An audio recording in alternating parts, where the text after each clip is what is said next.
Painel 1, flexibilização dos canais financeiros, novas experiências e comportamentos.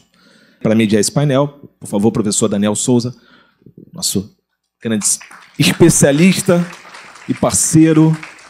Por favor, professor. Vou chamar também um grande parceiro, Fábio Zwibel, VP da Acreditas. Por favor, Fábio. Muito obrigado.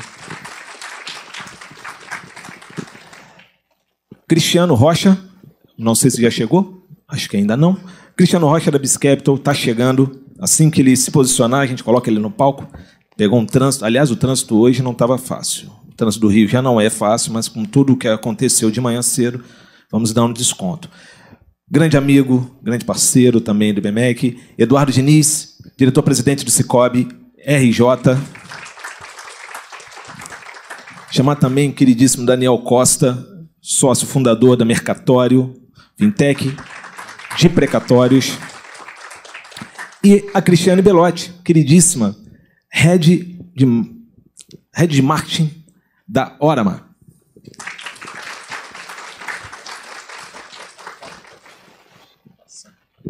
Meus amigos, faço só mais algumas considerações. Por favor, celulares no vibratório, no silencioso. Por favor, informo também que todos que saírem do auditório vão ter maior dificuldade para entrar. A gente, começando agora o painel, a gente limita o fluxo. Tá? E no meio aqui do painel, a gente vai abrir também para o público. Deixa eu falar aqui do meio. Para o público e para o pessoal de casa, tá? Para perguntas. Então vamos ter uma excelente interação e eu vou fazer esse meio de campo. Fique à vontade, a palavra é sua, amigo. Obrigado. Olá, gente. Boa tarde. Prazer receber vocês hoje aqui no IBMEC. Como o professor Felipe colocou, eu sou Daniel Souza, coordenador aqui da pós-graduação, e vou ter o prazer e a honra aqui de mediar esse painel, que me parece um painel bastante central em todo o nosso debate, que fala justamente da flexibilização dos canais financeiros. Como o professor Felipe colocou, nós vamos estar abertos para perguntas, então vai ser um painel bastante dinâmico, com a interação de vocês, com as colocações de vocês. Não vai ter aquela modulação tradicional, às vezes com a exposição e depois abrindo para perguntas. Aqui não, vai ser uma coisa muito mais flexível. E eu queria começar fazendo justamente a primeira pergunta aqui para os nossos convidados, envolvendo justamente a questão da flexibilização. Me parece que a flexibilização talvez seja a principal característica desse novo mercado financeiro que está surgindo. A gente está falando de um mercado que cada vez mais você pode aplicar, você pode monitorar, você pode controlar de qualquer lugar sem ter que estar presente fisicamente. Então eu queria ouvir de vocês o que vocês acham que é o papel da flexibilização, como é que a flexibilização realmente é capaz de mudar esse mercado, que oportunidades e que riscos ela acaba oferecendo. Posso começar? Boa tarde, pessoal. Prazer estar aqui. Depois, acho que legal essa dinâmica, né, de não ter apresentação inicial, 15 minutos para começar. Depois eu falo um pouquinho da Acreditas para vocês, para quem não conhece.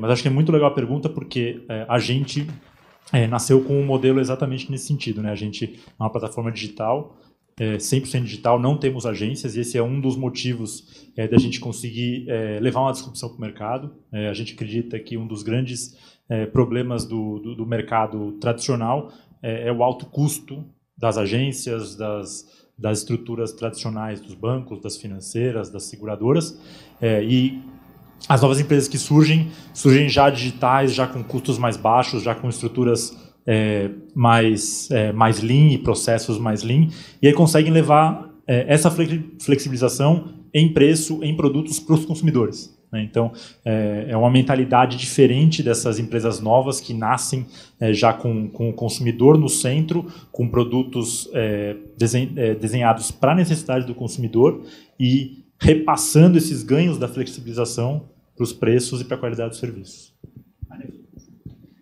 Boa tarde a todos aí. Eu vou agradecer o convite aí da equipe, aí, principalmente do Felipe. O Sicoob é um banco cooperativo, né? A gente está presente há 20 anos no mercado, e por ser exatamente cooperativo, nasceu do agronegócio, né? Que a gente conhece no Brasil, é muito forte. E o agronegócio, os cooperados, principalmente das regiões do interior, onde a gente está presente, sempre se faz muito a presença do cooperado para poder assinar tudo, para poder tomar um cafezinho.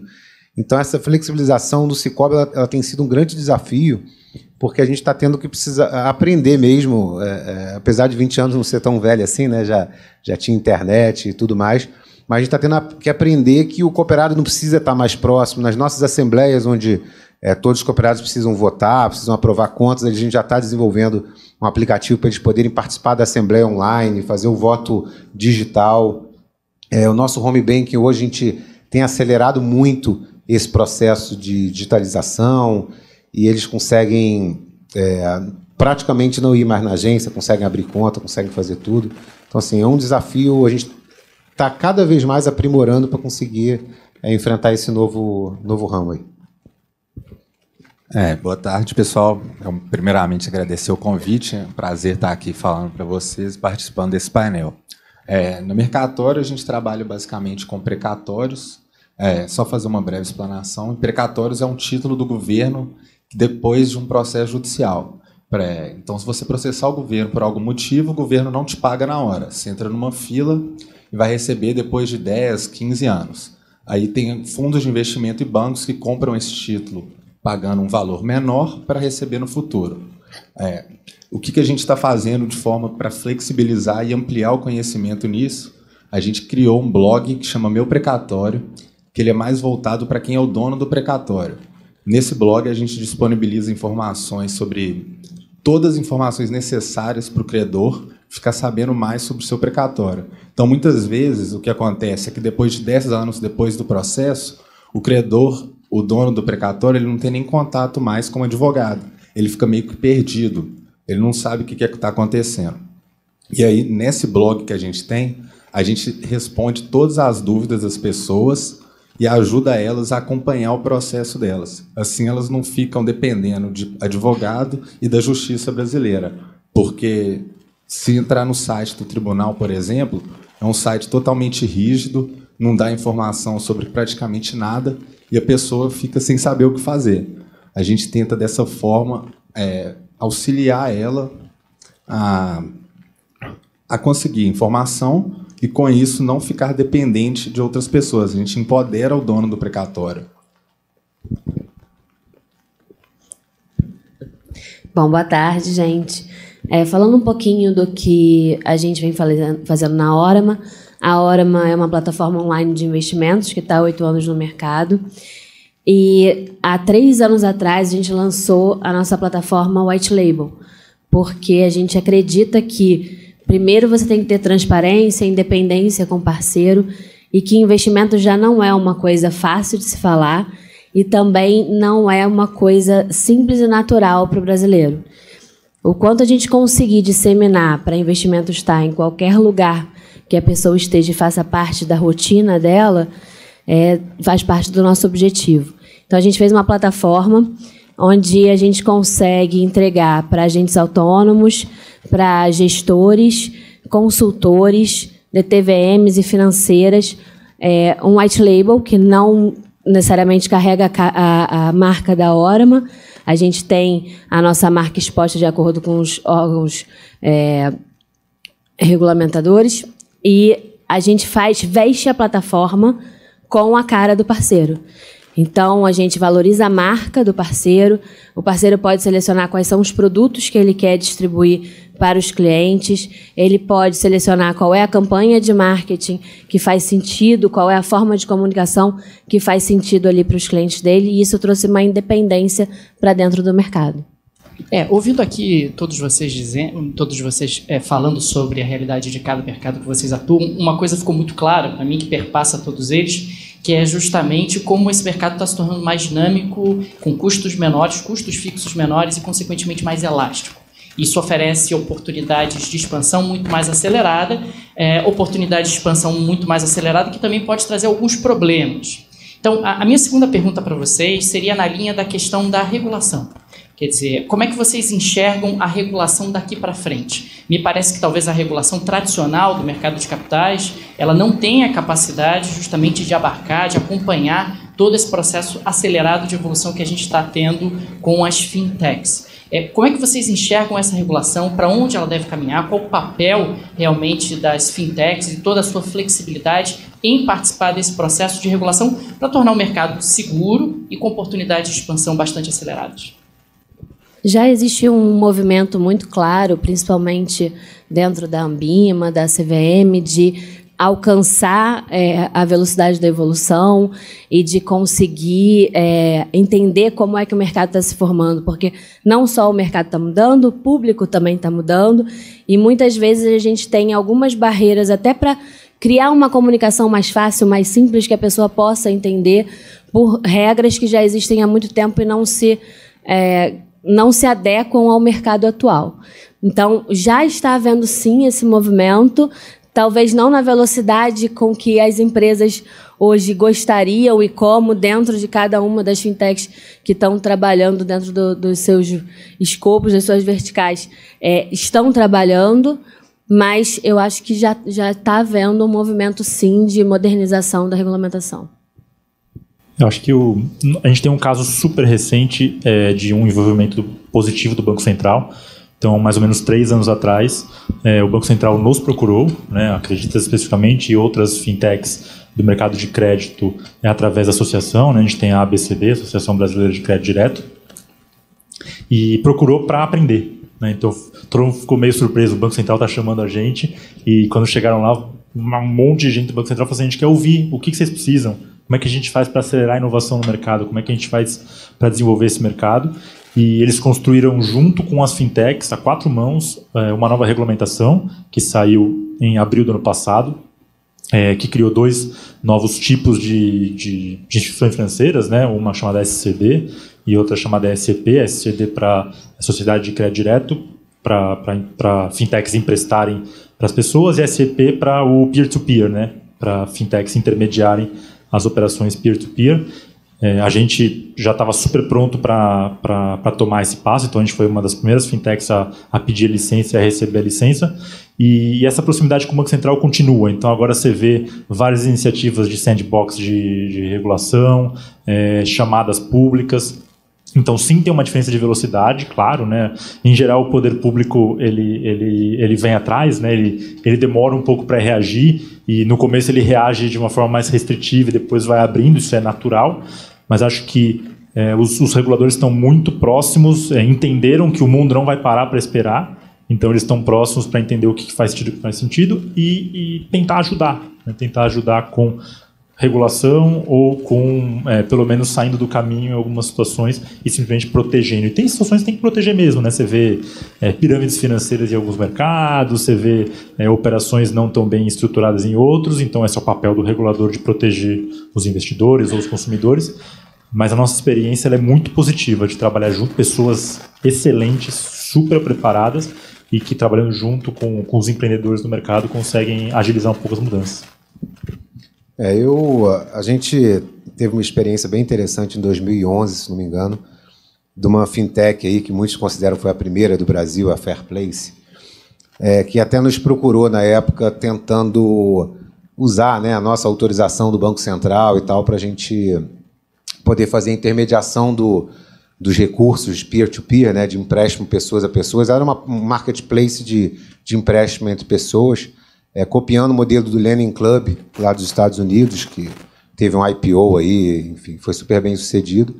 E, na época, a gente acabou, em 2011, não aderindo, porque ela já estava numa situação do Banco Central regulador, do Ministério Público, todo mundo atuando, multando, multa diária, e ele teve que encerrar as atividades rapidamente, porque começou a aparecer na mídia, a capa da revista e tal. E aí a gente vem observando esse movimento desde então. E a gente reparou que isso que o Banco Central fez naquela época, ele não faz mais hoje. Hoje ele já está deixando correr um pouco solto, né? Não, vamos ver o que vai dar, não está colocando em risco o mercado financeiro, vamos deixar fluir um pouco para a gente ter tempo de poder regular. Caso disso são as próprias criptomoedas, né? A gente do Cicobi tentou ajudar o máximo que pôde elas, acolhendo, abrindo algumas contas de algumas exchanges, mas realmente a pressão do compliance dentro da instituição financeira, o próprio COAF, Banco Central, eles impõem muita responsabilidade para a instituição financeira, que às vezes você quer ajudar, mas eles têm que regular para você poder ajudar, né? Então, a gente fica sempre nessa dificuldade de poder atuar e fica esperando a regulação acontecer.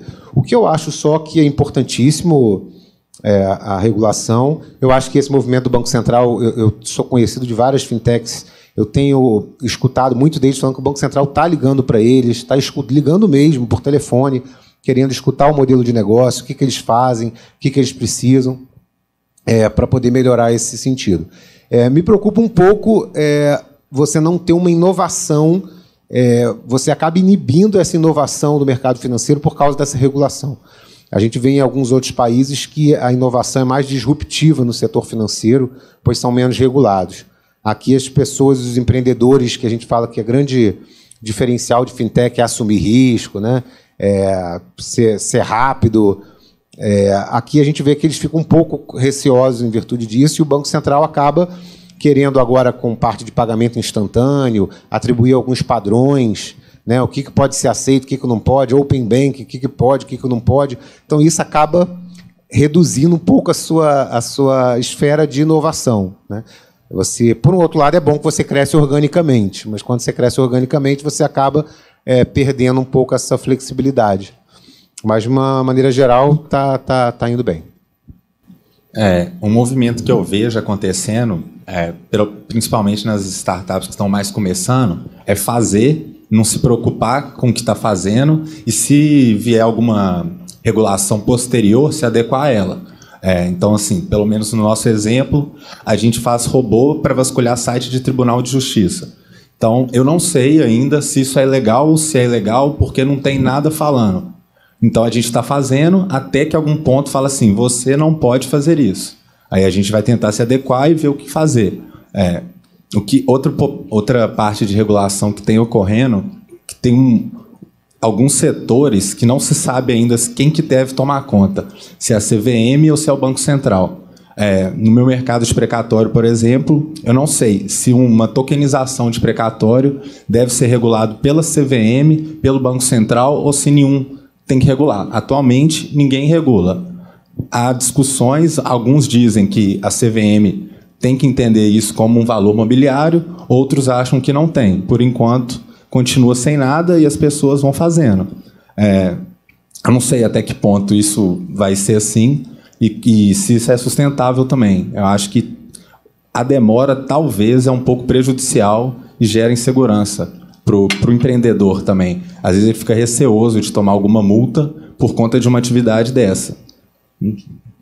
Interessante aqui falando justamente de colocações que vocês fizeram, como às vezes o Estado e o regulador pode ser um limitador de determinadas inovações, ou então pode gerar até uma certa insegurança, como ele colocou. Puxa, estou fazendo algo que eu não sei se pode, se não pode, se vai ser proibido dentro de um segundo momento. E isso me puxa para falar um pouco no nosso próximo ponto, que é a inovação e para onde esse mercado está indo. E aí eu queria pegar até alguns exemplos para ouvir um pouco a opinião de vocês. Se a gente pensar em sistemas de pagamento, sistemas de pagamento, se a gente pegar no caso da China, que você já tem pagamento com QR Code bastante difundido, e no Brasil me parece que a gente está um pouco distante disso. Até eu queria ouvir um pouco a opinião de vocês. A questão das criptomoedas, a oportunidade que as criptomoedas oferecem e até a hesitação que você tem ouvido sistematicamente de diferentes governos sobre as criptomoedas, quer dizer, seja o governo da França dizendo, olha, isso tem que ser regulado, seja o Fundo Monetário Internacional dizendo, não, isso ainda não é alvo de preocupação, seja o Facebook que se propõe a lançar uma moeda, a Libra, que seria algo bastante disruptivo no que diz respeito às transações e aos pagamentos de bens e serviços. E uma outra coisa, no caso específico do Brasil, qual a oportunidade, o papel das fintechs em derrubar o spread.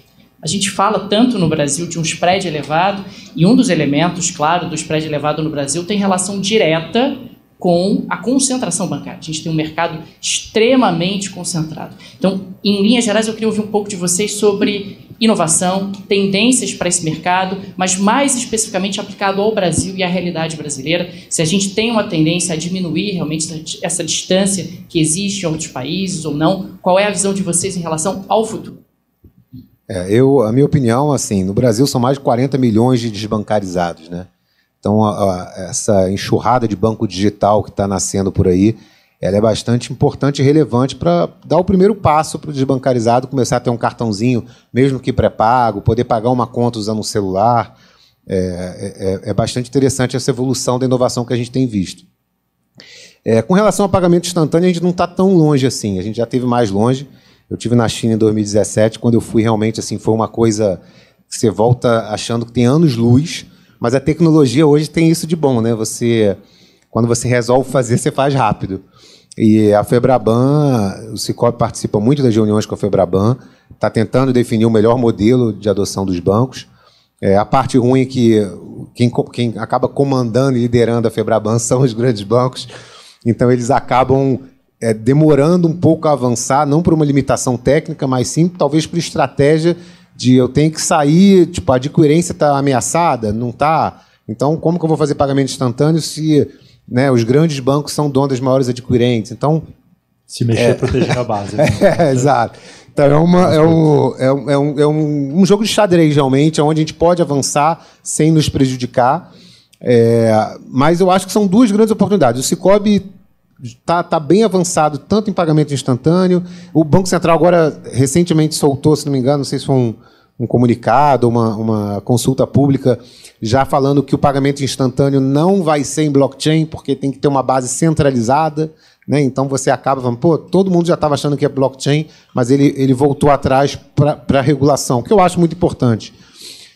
O Banco Digital, o Sicoob já está também lançando uma plataforma de white label de banco digital para poder dar para empresas que não são fintechs a possibilidade de expandir isso usando todo o nosso know-how, a nossa instituição de pagamento e tudo mais. Então, a gente tem que saber aproveitar o que é bom para a gente. Criptomoeda, por exemplo, eu acho que foi muito bom para trazer o blockchain, né, para o mercado, para o público entender o que é.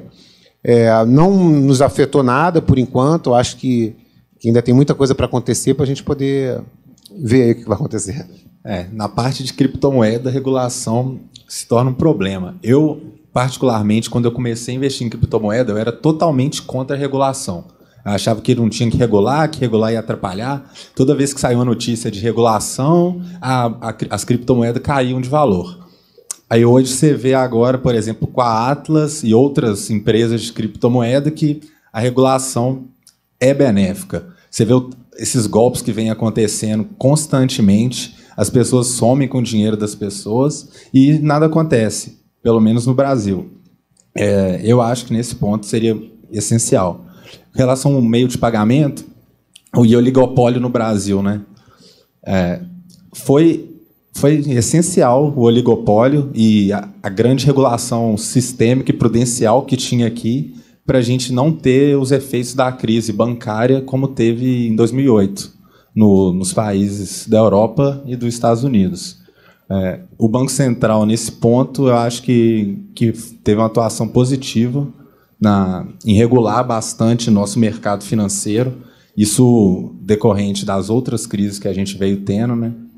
Foi positivo. A regulação excessiva e que agora vem caindo por conta do oligopólio que faz com que o spread seja elevado.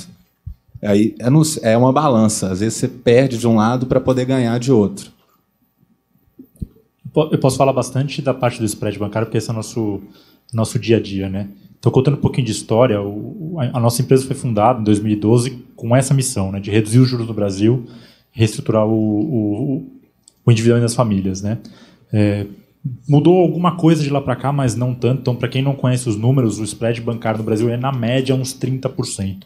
Significa isso, que o banco capta a 6, mais ou menos, que é a Selic, e empresta, na média, a 36. Só que essa média tem uma composição de produtos, desde um financiamento imobiliário, que a taxa média vai estar 8%, 9% ao ano, até um cheque especial, que a taxa vai estar em 300% ao ano, né? E essa combinação que acaba levando o spread muito para cima. E aí fala assim, mas no Brasil a inadimplência é muito alta. Não, no Brasil a inadimplência não é muito alta. A inadimplência no Brasil, na média, é uns 3,5%. Em país desenvolvido, é uns 2%, 2,5%. Mas o imposto é muito alto. Não, em todo lugar, imposto sobre banco é muito alto. Então, a gente acredita que o problema é sim um pouco da concentração bancária, mas não é só isso, porque tem vários países com concentração bancária. Espanha, 95% dos maiores bancos. Holanda, 95% dos maiores bancos. Estados Unidos não, é muito pulverizado. Mas tem mercados com concentração sem preço alto, sem spread alto, né? Então, o nosso fundador ele é espanhol E o financiamento imobiliário dele na Espanha é 0,30% ao ano. A taxa é 0,30% ao ano. Então, mesmo com concentração bancária. Por quê? Porque tem competição. Então, o que a gente acredita aqui? Que é uma combinação de custos altos. O Brasil é um país continental, tem muita agência, tem ineficiência. Demorou um pouco para a penetração de celular chegar, mas ela chegou e a velocidade de redução das agências não aconteceu ainda.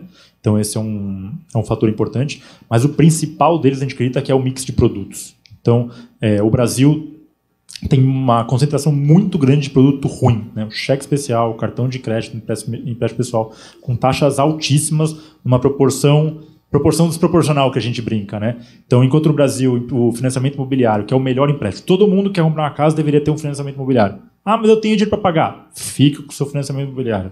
É o melhor crédito que você pode ter. Fica com liquidez, investe ali na hora, mas em outros lugares não tem problema, ou investe ali faz o curso de trade, investe dinheiro, mas todo mundo deveria ter um financiamento imobiliário, porque é o melhor crédito que você vai ter e você vai ter liquidez para outras necessidades. Então, já fazendo um jabazinho aqui, a gente foi criado com essa mentalidade e escolhemos produtos bons para tentar mudar essa realidade, né? Então, quando você usa o empréstimo com garantia, que é o que a gente faz hoje, empréstimo com garantia de imóvel, de veículo e o consignado, você consegue reduzir essas taxas, né? Então, você junta produtos bons, que têm taxas mais baixas, com a mentalidade de fintech, um negócio mais ágil, com custo mais baixo, e repassando as vantagens para o consumidor, e aí você joga tudo para baixo. Você joga o spread para baixo, você melhora as condições das as pessoas conseguem pagar menos juros e pegar mais dinheiro, esse aumenta o tamanho do bolo de crédito.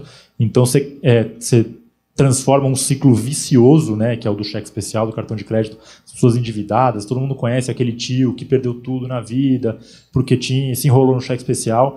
Então, você muda essa espiral negativa para uma espiral positiva, né? Uma espiral que, com um spread de 30%, nunca vai ter um empréstimo com uma visão positiva, construtiva. Agora, quando você vai para um spread de 2%, 3%, 5%, que é o que acontece em países desenvolvidos, as pessoas olham para isso e falam assim, eu acho que eu posso pegar dinheiro para investir no meu negócio, para melhorar de vida, para estudar, para fazer um monte de coisa, e aí você vai para a espiral positiva de empréstimo com uma mentalidade construtiva, ao invés da necessidade pura do momento de desespero.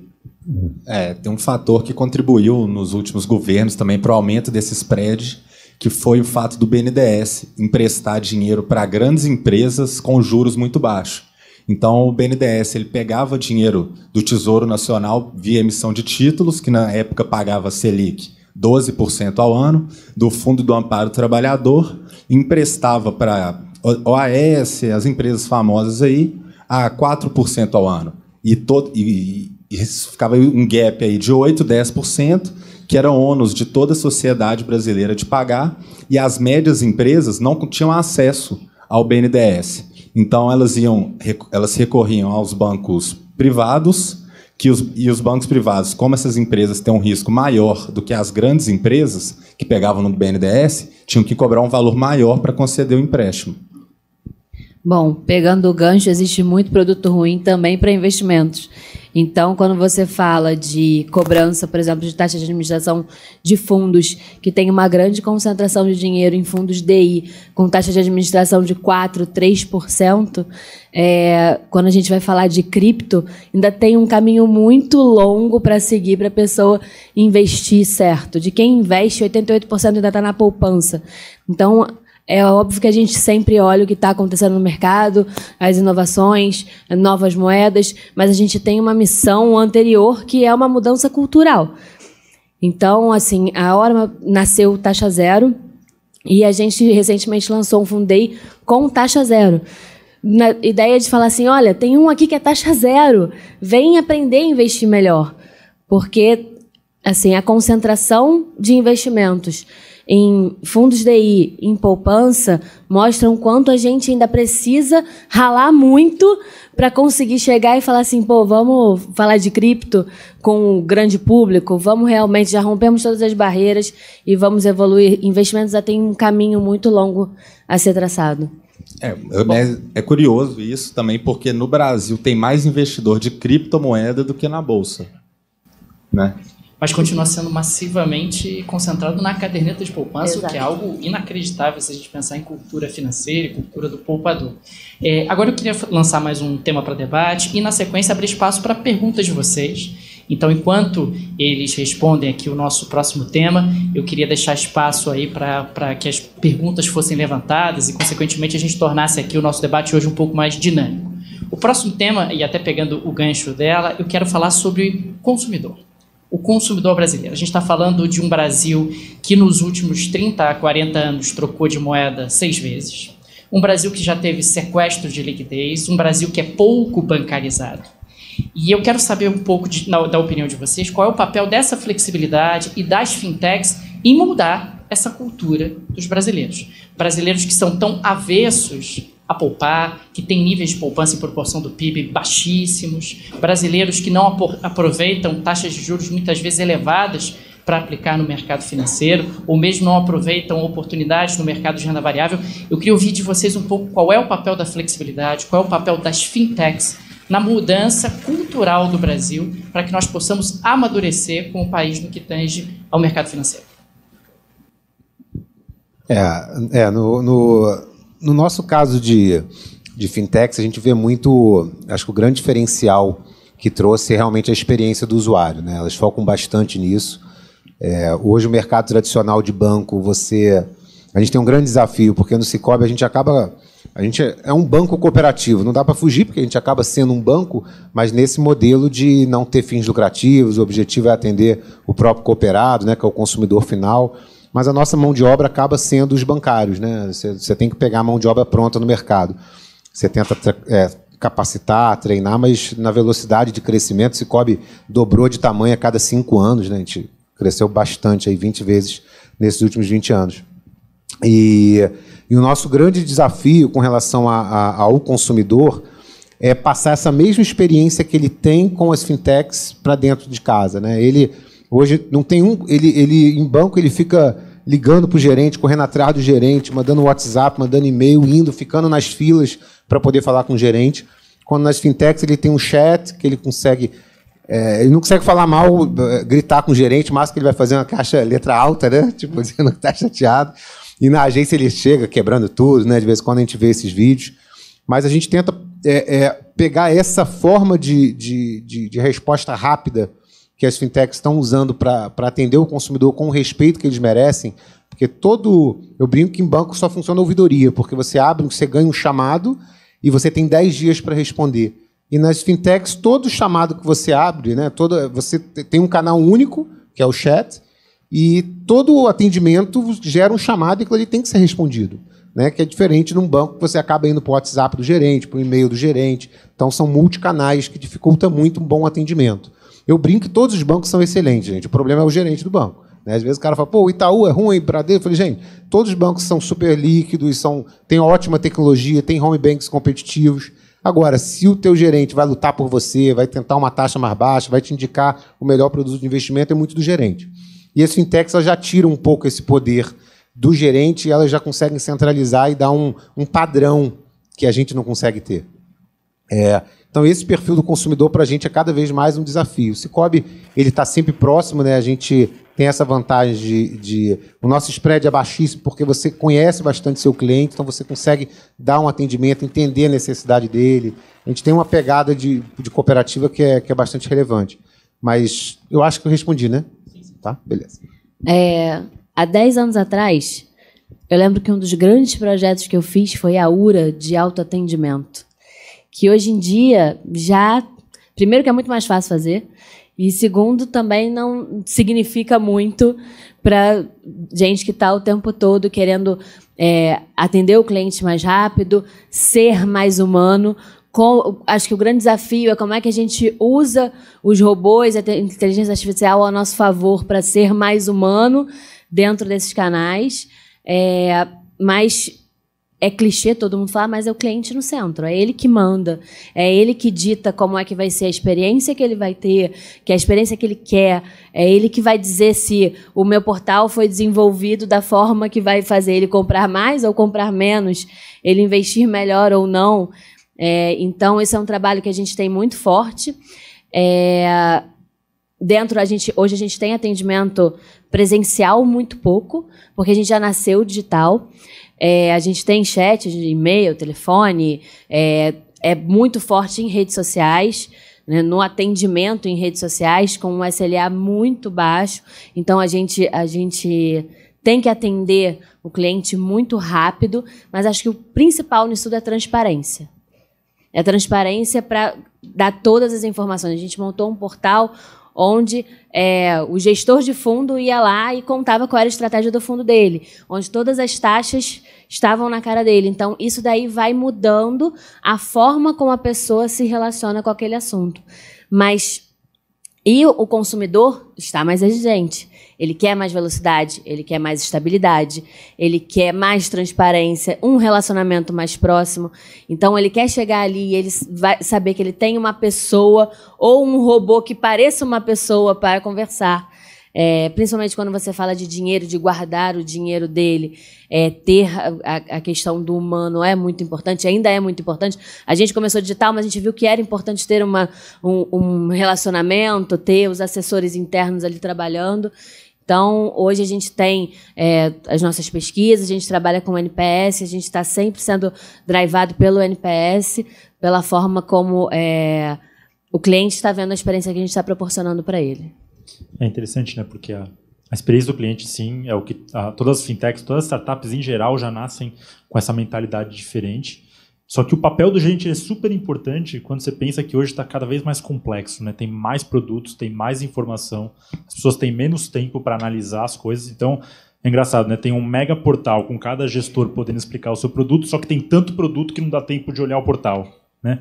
Então, aí um papel de um gerente, ou de um concierge, ou de um assistente, seja virtual ou real, fica mais importante. Então, uma tendência que a gente tem visto muito do lado das empresas de verticalização, né? Então, empresas tradicionais fintechizando. Então, quantas carteiras digitais tem hoje em dia?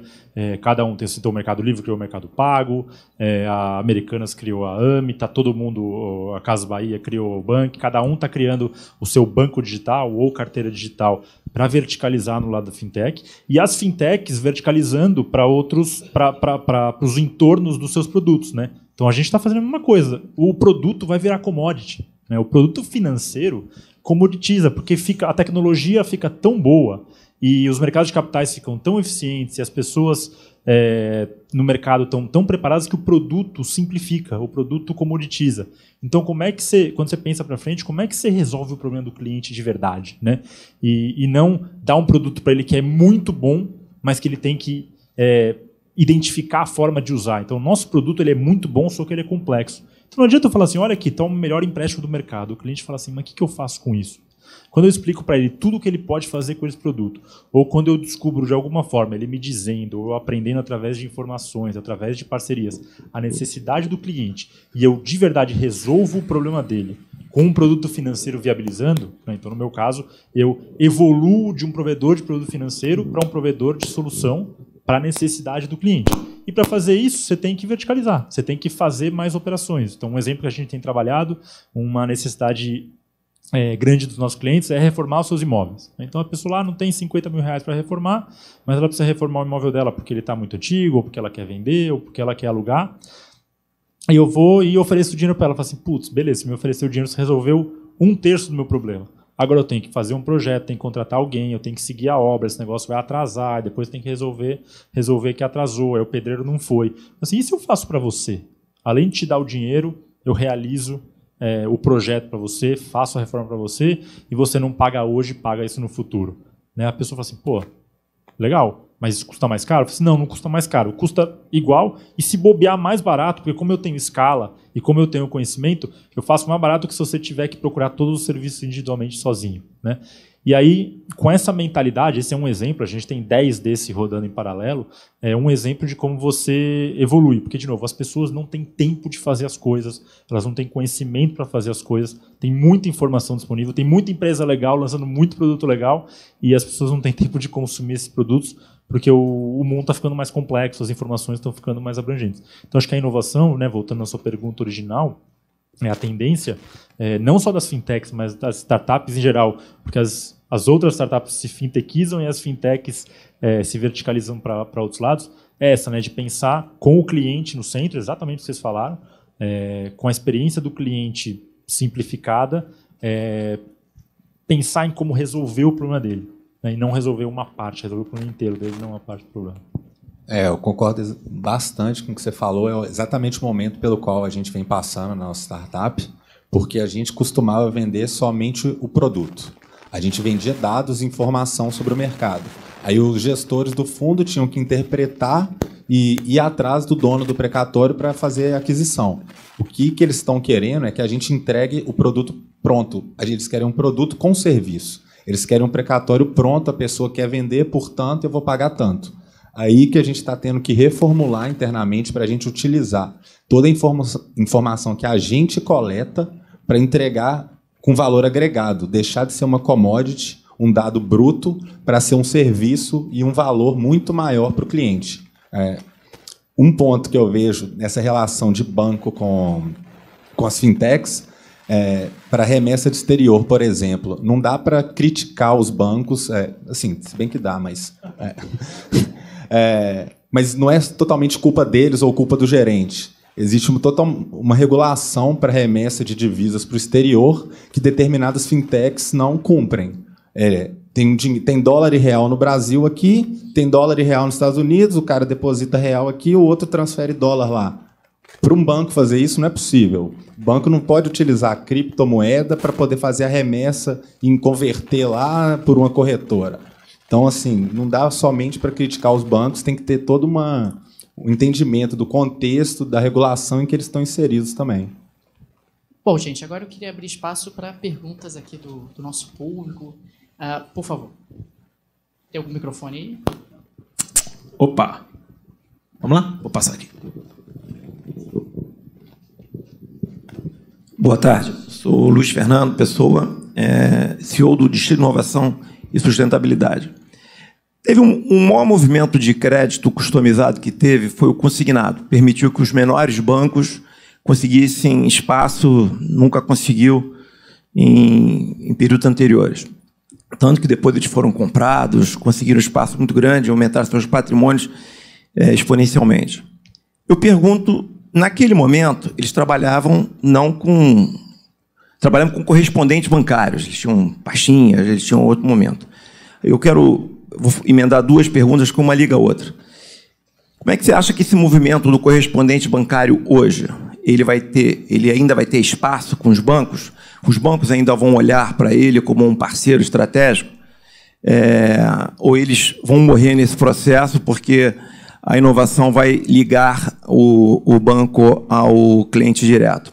A segunda pergunta foi um tema que foi falado um pouco aí, sobre taxa de juros. Aí eu volto a essa mesma questão do consignado, onde a taxa de juros caiu bastante. Foi por isso que eles atingiram um espaço bem grande.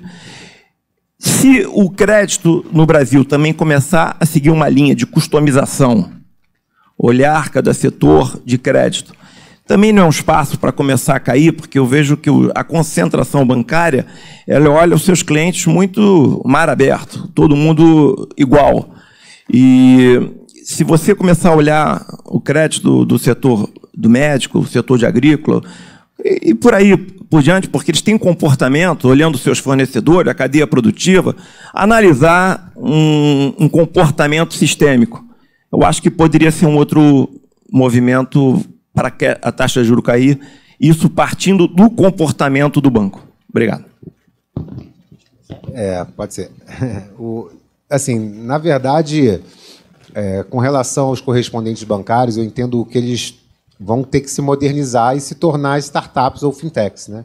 Porque, na verdade, o movimento que a gente está vendo é que as fintechs acabam sendo correspondentes bancários de bancos. Os bancos, cada vez mais, eles ficam com core banking, com a parte que ninguém quer, que é Basileia, que é cofre, que é carro forte, que é espécie, que é caixa. E ele está abrindo para que as fintechs sejam os correspondentes bancários. Então, não vai ser mais o cara com a pastinha, mas vai ser uma fintech. A gente tem um exemplo lá no Sicoob de uma fintech que ela, na verdade, tem uma solução que embaixo dela se paga mais de 1 milhão de contas por mês, né? Então, assim, esse cara, para mim, é o meu maior correspondente bancário, porque ele me gera um valor agregado muito alto, ele tem a tecnologia, ele faz tudo e só processa o pagamento comigo. Então, ele só me usa para fazer a compensação. Eu não me preocupo em prospectar cliente. Aí eu brinco, quantas lotéricas precisam para pagar 1 milhão de contas por mês, né? Que a Caixa Econômica acaba botando lotéricas como correspondente bancário, ou Banco Postal dos Correios, enfim.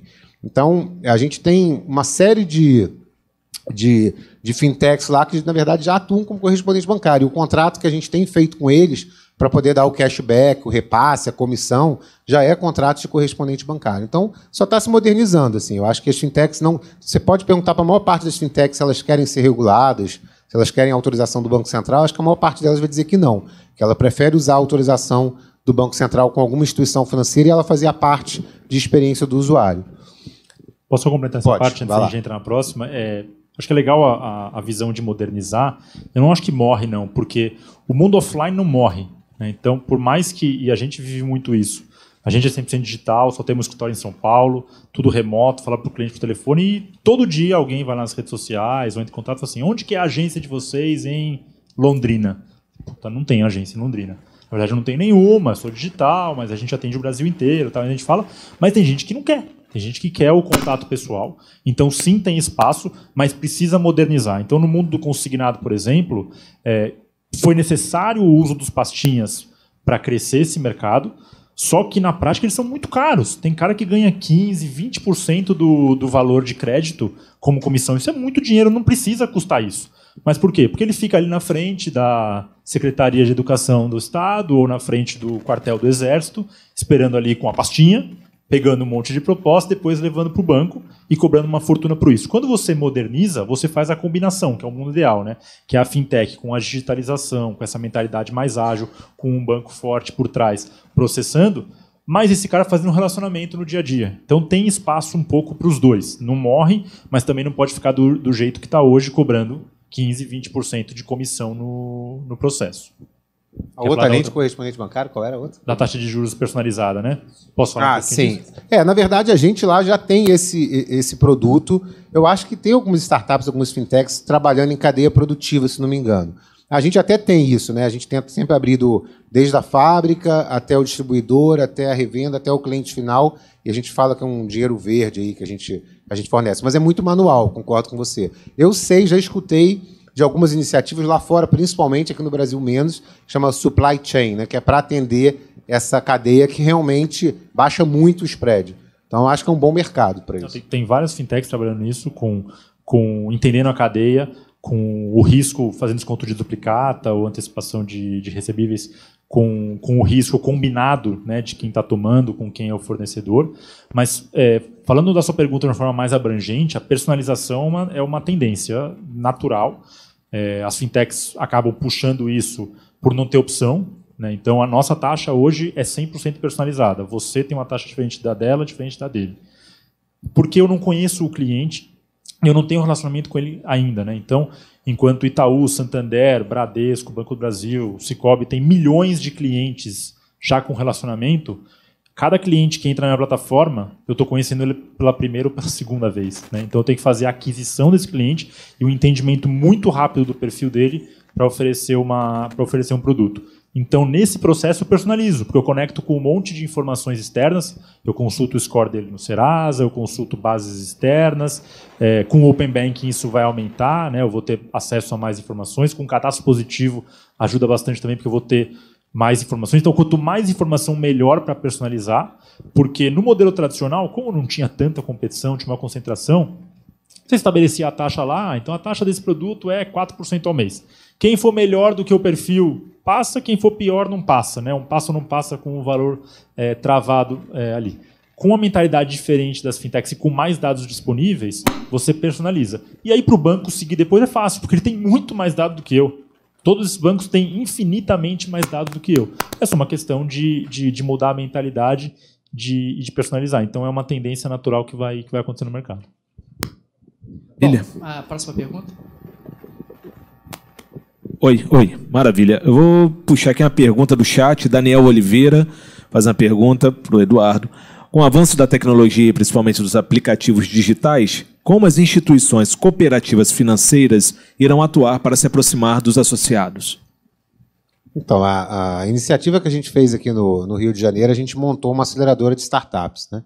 Seguindo um pouco o exemplo do Itaú, que fez o Cubo, do Bradesco, que fez o Habitat lá em São Paulo, a gente seguiu um modelo um pouco diferente, porque por a gente ter na essência, né, um banco cooperativo, quem são nossos acionistas são os cooperados, a nossa preocupação maior com a aceleradora de startups foi dar soluções para os cooperados e não para o banco, né? Então, quando você vê os grandes bancos, eles no Inova Bra do Bradesco, por exemplo, várias startups vieram me dar o feedback dizendo: o Bradesco quer que eu fique 6 meses dedicado exclusivamente para atender um problema do Bradesco. Eu quebro, porque se depois ele não me contrata, eu fiquei 6 meses só para atender ele, né? E no nosso caso, não. No nosso caso, a gente quis trazer inovação. Então, a gente juntou associados com inovações, com startups, para que pudessem achar soluções para ele. Para a startup foi excelente, porque a startup, o que ela mais precisa é acesso ao mercado, porque hoje é relativamente fácil você conseguir tecnologia, né, para isso, mas você precisa ter acesso ao mercado.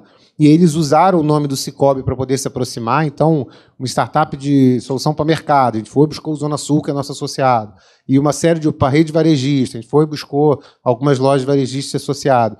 E foi bom para as duas partes, assim. Então, a forma que a gente encontrou de estar próximos é criar uma plataforma para aproximar eles da gente. Isso é muito importante, porque a gente antes ficava dando tiro para saber aonde localizar a startup, onde as startups estavam.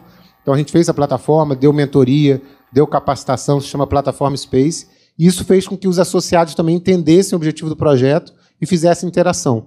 Então, foi bem sucedido. Bacana, muito legal. Mais alguma pergunta? Opa, aqui. Depois eu vou para aí.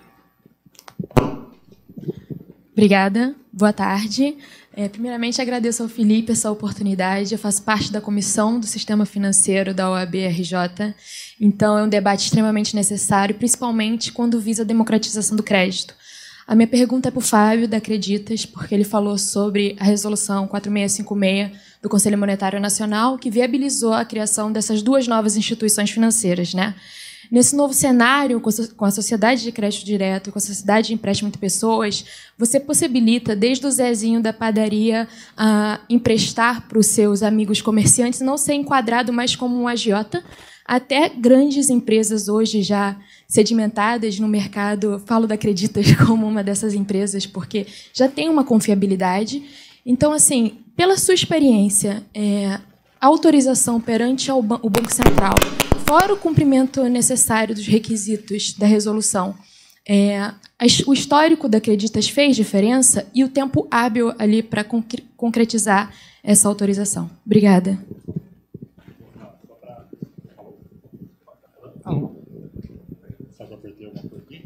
Alô, oi. Então, só para separar um pouquinho para quem não conhece, né? Acho que era o meu, né? Deu esse problema aqui.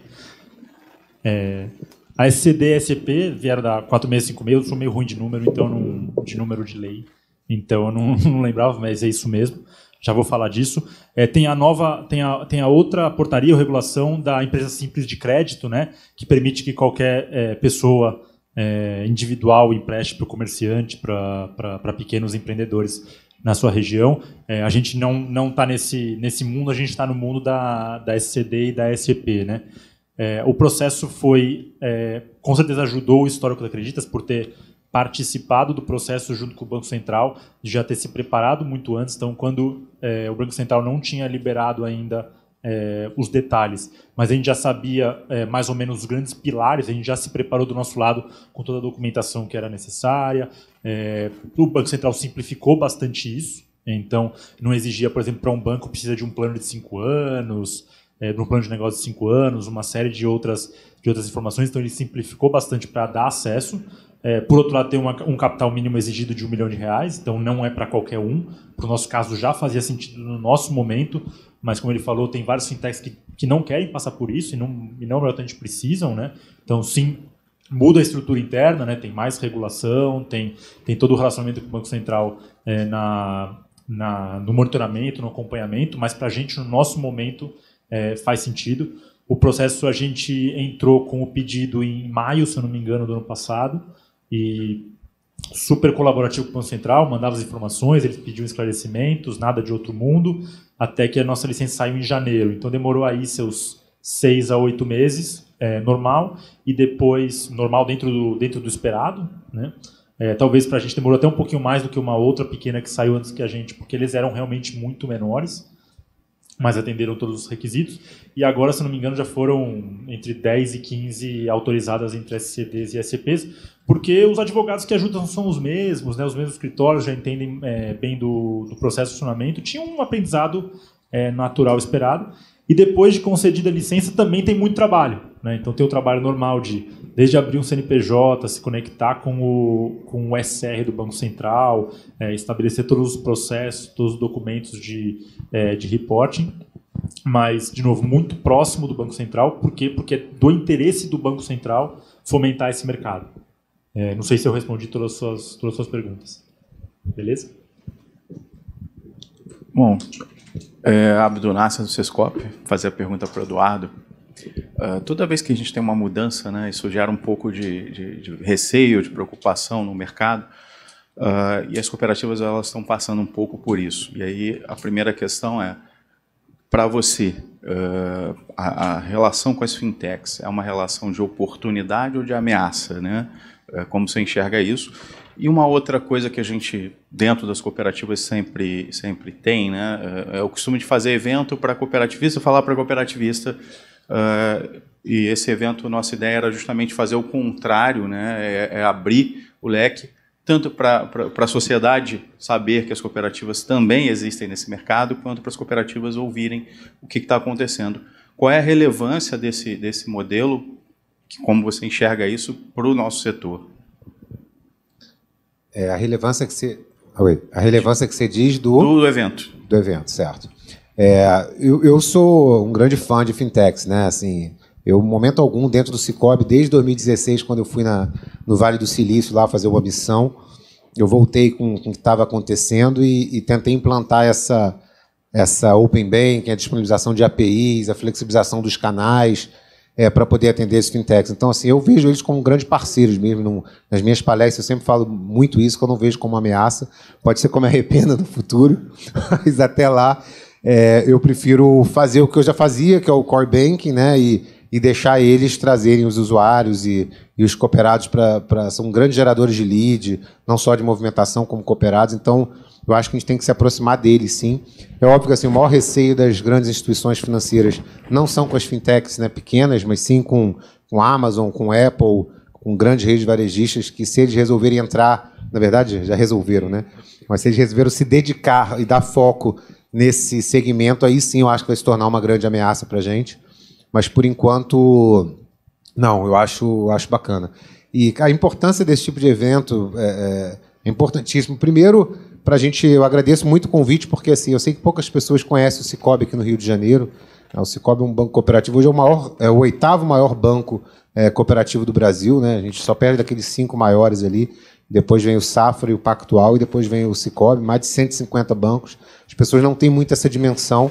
E esse é um banco cooperativo. E se você pega ainda, dentro dos 20 maiores bancos, você ainda pega o Crédit Agricole, que é o maior banco francês, e o Rabobank, que é um banco holandês. São os 20 maiores bancos do Brasil, 3 deles, e o Sicredi, né? Então são 4 bancos cooperativos em 20 maiores.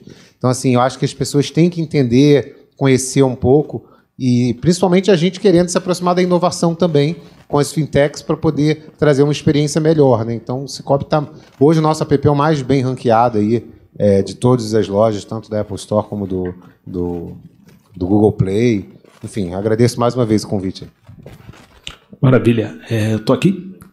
Vamos lá, tem mais 2 perguntinhas. Vou fazer uma pergunta, então, para a Cristiane. Cristiane, conversando, inclusive, uma reunião que eu tive com a Bibi, ele abriu uma conversa muito interessante sobre a nova plataforma da Orama e como ela está sendo customizada para cada agente autônomo, para cada, enfim, ponta, vamos dizer assim, ponta de lança, né, de frente para o mercado. Você poderia só falar um pouquinho sobre essa metodologia, de onde nasceu esse projeto e qual é a previsão de como isso vai atuar e vai expandir dentro da Orama?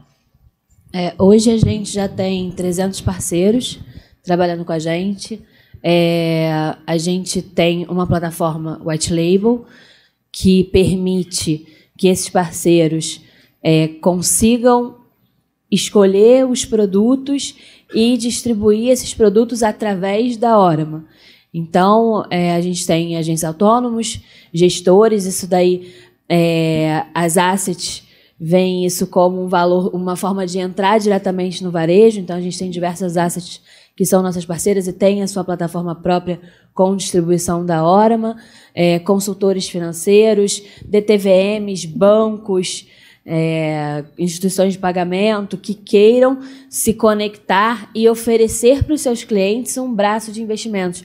Então, a gente extrapolou o mundo financeiro e a gente também está oferecendo braços de investimento para outras empresas que querem oferecer isso como um complemento para o seu negócio e para a experiência do cliente no seu próprio ambiente.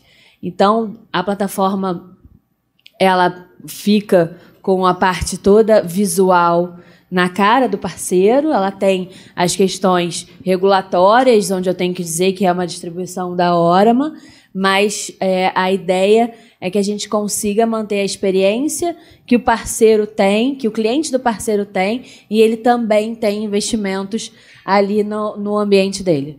Eu achei super bacana a tua resposta, e eu vou só aqui jogar para o pessoal que está online, porque teve uma pergunta que eu acho que a resposta é exatamente essa. Como as empresas, do Renato Heinen, como as empresas menores que atuam em nichos específicos podem estabelecer parcerias com bancos, e aí eu digo distribuidoras também, que ainda não possuem esses produtos em seu portfólio. Quer dizer, o que a gente está desenvolvendo é isso, né? São marketplaces nichados, e aí você, Sicoob, acreditas no setor de crédito e a Orama, nesse caso, como uma distribuidora, uma DTVM, criando essa experiência, quer dizer, ou congregando a experiência dessas empresas nichadas dentro da própria plataforma. É isso? Exatamente isso. A gente tem uma área muito forte de parcerias e a gente tem estabelecido grandes parcerias, estamos em vias de várias parcerias maiores ainda, mas dentro desse rol que eu falei para vocês, a nossa ideia é qualquer um pode investir. Então, o investimento tem que estar disponível em todos os lugares. O dinheiro ele é um meio para você atingir os seus sonhos. Então, trabalhar com esse meio não deve ser tão difícil. Interagir com esse meio tem que ser natural. Só vai ser natural quando fizer parte do seu dia a dia. Então, a gente montou essa plataforma White Label para permitir que investimentos façam parte do dia a dia. Bem bacana. Pessoal, mais alguma pergunta? Opa, lá no... Agora você me pegou, meu amigo. Logo, Pedro, é o Pedro? Opa, pera não, tô chegando aí, cara. Só um segundinho. Depois de ontem, tá mais difícil andar. Pedro Marins, eu queria fazer uma pergunta especialmente para a Orama e para Acreditas também, Sicoob. Que iniciativas vocês têm para trazer os desbancarizados para dentro do mercado? Se isso está no radar de vocês, se é uma iniciativa para aumentar o tamanho do bolo, né? Ótima pergunta, ótima pergunta. Posso começar? Não era nosso foco principal. Quando a gente trabalhava com produtos de empréstimo garantia de imóvel e de veículo, se acabava já restringindo, né? Quem tem um imóvel e que tem um veículo, normalmente tem uma conta em banco, né? Recentemente a gente entrou no mercado de consignado privado. Até voltando na pergunta aqui que fizeram antes do consignado público, né? O mercado de consignado público no Brasil ele é gigante, 300 bilhões de reais, super desenvolvido, poderia ser muito melhor, mais barato, mas bem desenvolvido, foi estimulado pelo governo, por vários bancos médios que atacaram esse mercado. Agora, o consignado privado não é. Então, é um mercado de 20 bilhões de reais no Brasil, ou seja, 1% do mercado de crédito para a pessoa física como um todo, só que tem muito mais CLTs do que funcionários públicos no Brasil, né? Então, onde a gente com esse produto, para conseguir oferecer o produto, eu preciso fazer convênios empresa por empresa. Por isso que o mercado de consignado privado não é tão desenvolvido. Porque no público você faz um convênio com o governo federal e você já tem ali não sei quantos milhões de servidores, né? No privado você tem que fazer empresa por empresa. Então é um trabalho de formiguinha, é um trabalho do B2B2C que a gente chama, né? Eu tenho que chegar no consumidor através de uma empresa.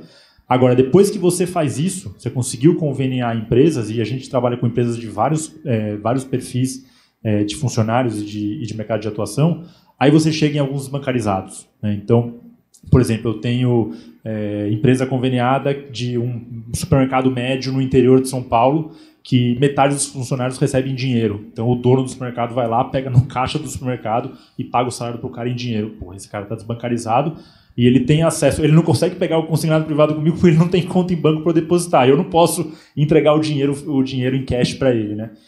Então, tem uma parte bem relevante da população empregada que você consegue atingir. Então, na nossa estratégia, agora, quando a gente entrou nesse produto, a gente entrou pensando num crédito bom, né? A gente gosta de falar das grandes propriedades, dos grandes ativos que as pessoas têm, né? A sua casa, o seu carro e o seu salário.